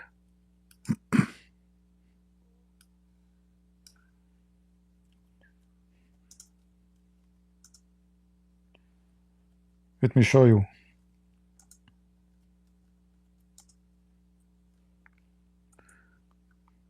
It's not easy, by the way, to kill cows. You know, we have to be honest with, you know, here.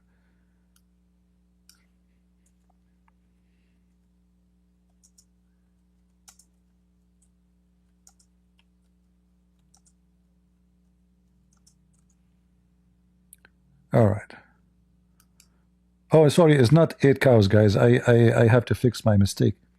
There are 15 cows. I was wrong. Yeah, the number is way bigger. Big casualty. You see here, it says, let me show you.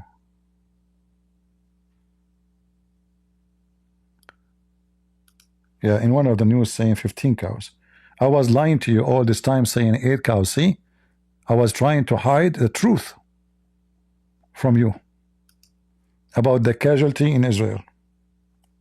There's a huge difference between 8 cows and 15. All right. The rocket of Hizballah are very powerful. And now those Israeli, they barbecue those cows. All right. Israeli dairy farmers had run for cover, okay, in the bunker. Okay, hold on. Here it says 30 cows. I mean, you see, they are hiding the casualty. It's 30 cows. Oh boy. So Nasrallah, he have weapon so powerful to the point they can kill 30 cows.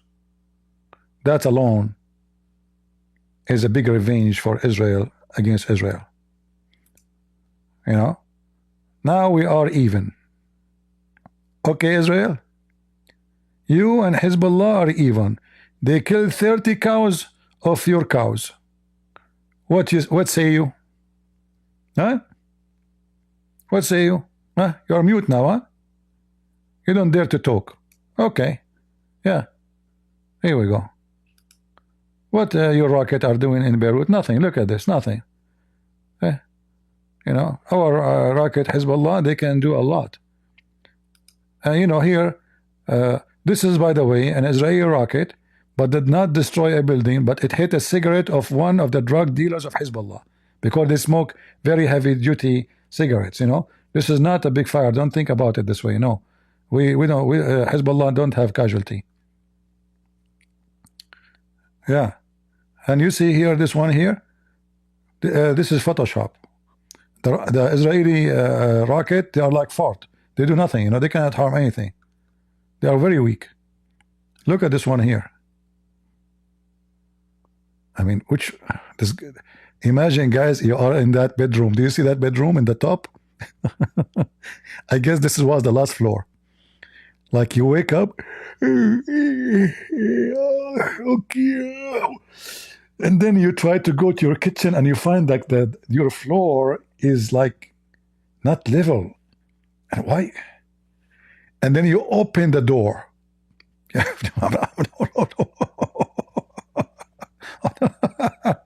Takbir. Oh boy. Okay.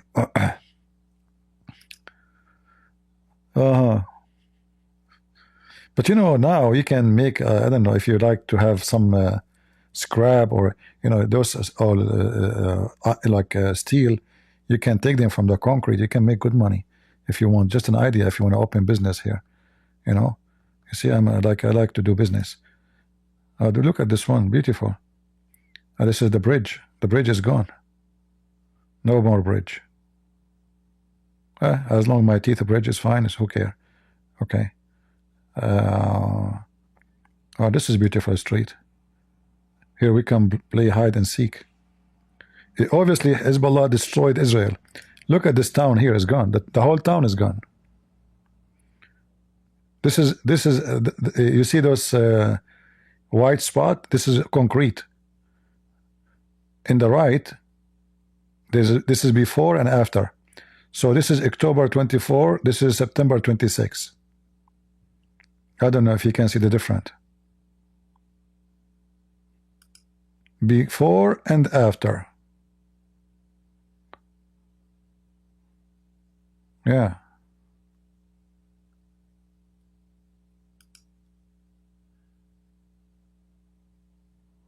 Before and after.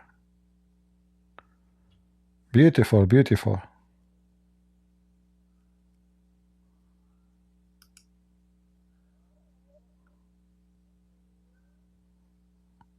And look there. Do you see this this picture there of that guy in the top of the? I guess you can see it, or it's so small for you. Can you see it? There's a picture there. Do you see it? This picture for a guy. He is the founder of the militant of Amal. They are Shia, and he was killed by Al-Qaddafi. This guy is not in Lebanon no more. He went to visit Libya. The Qaddafi made him shish kebab, and since then nobody knows where he is. Yeah. So this is obviously, this building belonged to Amal, not Hezbollah. Amal is other militant group, Shia group, which is the same. I mean, the same terrorist group too.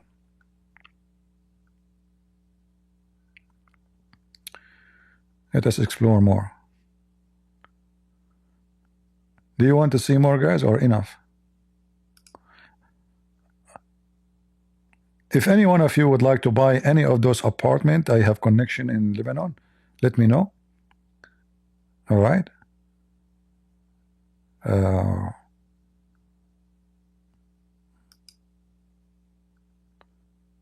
all your neighbors will be Hizballah, and when they have sex, they spank their wives and they shout, Ya Ali, Ya Ali.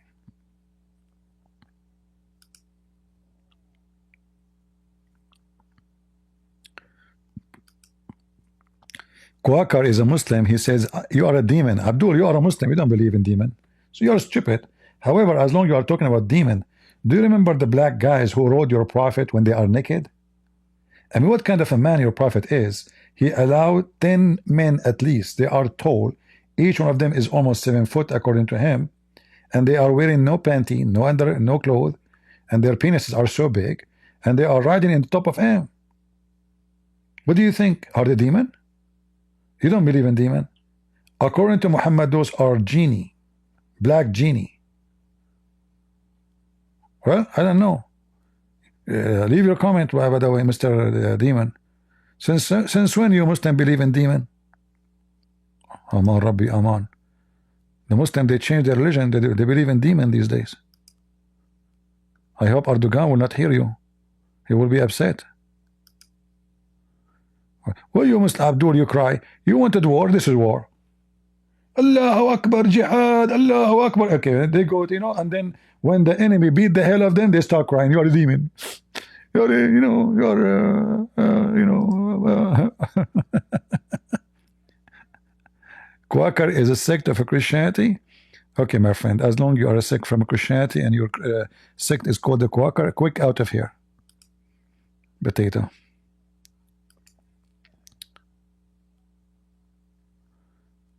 Look at this one here. Smoke. A lot of barbecue, man. I mean, I can see the fire still coming from between the concrete. Yet Hizballah claim victory. Oh boy. They are desperate for ceasefire and they claim victory. Just to make it clear, my friend, the one who is victorious in war, he will never seek ceasefire. The one who seeks ceasefire, especially he is the one who started the war. He is surrendering. He is surrendering. He is not victorious. And when you accept the conditions of your enemy, not your conditions, you are surrendering. You surrender with shame. Right?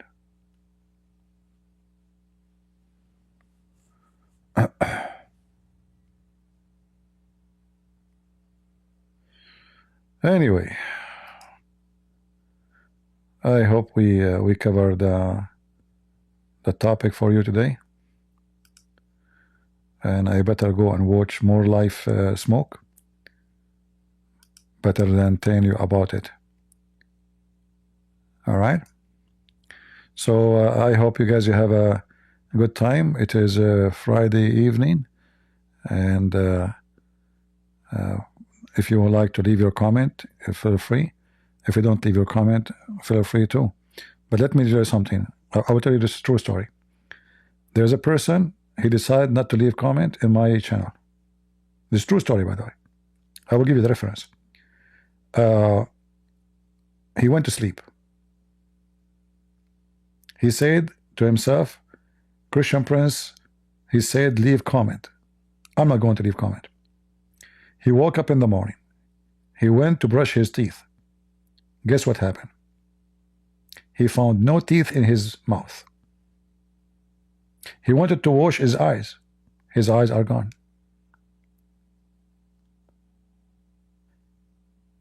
He could not see what's happening to him, so he called his wife. He said, I can't see, and where's my teeth? His wife, she said, I hear you, but I can't see you. She went blind too. All of this because they did not leave comment in my channel. True story. Sahih al-Bukhari. All right? Sahih al-Bukhari, hadith number 002030. So you be careful. You might wake up in the morning, you find no teeth. You might have one tooth only, like, you know, like Christian Prince. First of all, I don't have one tooth. I have 2 teeth. You look like a rabbit. Exactly. And this is not because I did not write the comment in your channel. Like, so what the reason? Explain. Simply, I want to play boxing. And because I was playing boxing, I lost myself. Hey, Abdul, you lost play boxing with whom? With me? Give them breath. First of all, you are very short. Abdul, you don't know how tall I am. Exactly. But I'm guessing you are very short. You are short, not me. Look at you. I mean, by the way, do you wear a jacket or the jacket wear you? Get some breath. If you make fun of me, Allah will make you look like me. No, I was not making fun. I take it back. Exactly. So exactly, I turn to you. May Allah curse you. So, if you like to wake up in the morning, you have only one tooth left, don't leave a comment. All right? Yeah. Let me pray to Allah to curse you all. May Allah curse them, especially those who don't make comment, because they are evil and they are not supporting me. May Allah shorten their and for the men, and may Allah make the women their small, and may Allah make think you like this. You know the thing. Yeah. Thank you, Allah, very much. Yeah. And Allah always he answer my prayer. All right. All right. You leave comment or not, what I can do. Take care. Until we see you again next time. God is good, so is Jesus. And victory is written for heroes. And as I see, those are the IDF, not the coward of Hizballah, surrendering like a bunch of potatoes, asking for ceasefire. Coward. You wanted war, and now you are running away from it because you've been defeated miserably, because you are a coward, because you are a loser, because your God is not in your side. But obviously the God of the Jews is protecting them. Your God is a potato, and we fry it. God is good, so is Jesus. And we'll see you soon again. Take care. Bye-bye.